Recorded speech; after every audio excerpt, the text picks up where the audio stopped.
the team members are paid $12 to $15 per hour coming in, right? That's their start rate. And they probably get a free meal with that, right?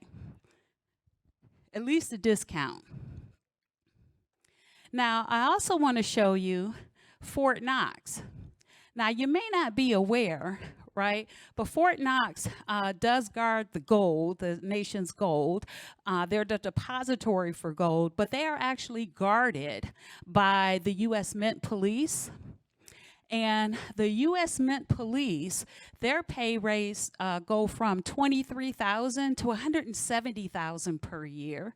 They also get training.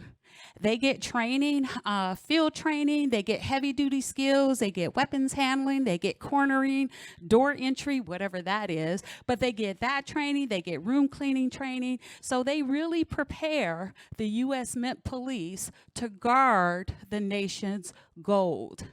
Now, I don't know about you, but I consider the vendor setup and maintenance process as guarding the company's gold, right? You do not want to make a fraudulent payment.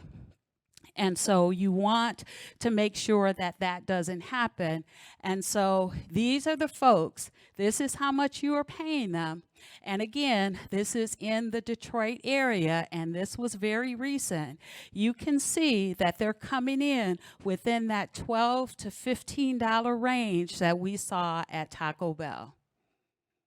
So this is not the Fort Knox U.S. Mint Police range.